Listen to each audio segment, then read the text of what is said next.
Today we're going to talk a little bit about different types of insurance contracts that are out in the marketplace.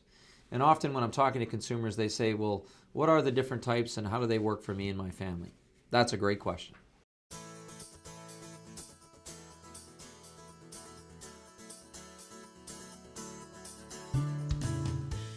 So let's start off by talking about the different types of products. Number one, we're going to talk about term insurance. So the three big ones that are the most popular out there in the workplace today are Term 10, Term 20, and Term 100. And what do those products mean and how do they work? So first off, we have a Term 10, which means in 10 years after the application goes into force, the contract is going to renew. Think of it like maybe your auto insurance that renews every year. You don't have to requalify. The renewal comes in, you just have to pay the current premium. Well, Term 10 will do exactly that. You will purchase the product. 10 years after it's purchased, the price will automatically go up, and it'll go up by typically double or maybe triple what you were currently paying. It's designed to own for a limited period of time, but if you're looking for the cheapest product on the street, a Term 10 is typically the most cost-efficient product if you're looking for a shorter term window. The most common one we see with young families is a Term 20.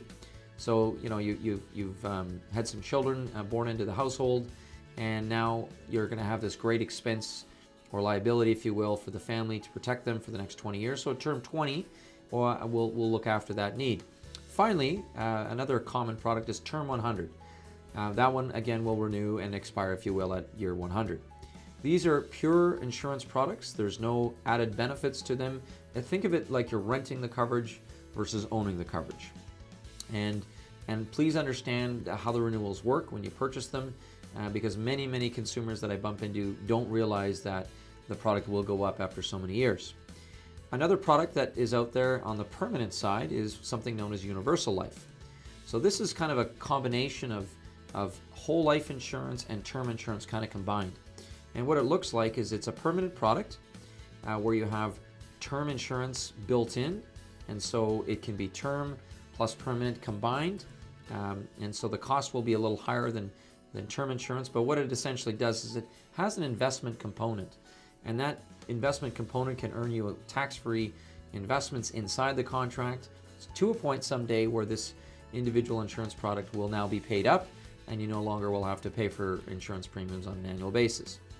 Please note, if you're owning a Universal Life insurance, it can be a great product, but there can be some variability inside of the insurance, so it's really important that you understand what it is that you're buying. The most common form of permanent insurance that most consumers are aware of is whole life insurance. Essentially, whole life is cost of insurance is fixed, so it's also known as level cost of insurance. The younger you are when you purchase it, the cheaper the annual cost. The premiums will never go up.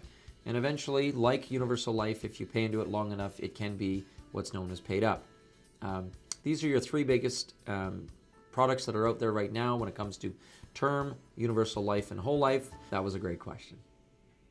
For more information, I invite you to check us out on LinkedIn. Send us your questions, because every question is a great question.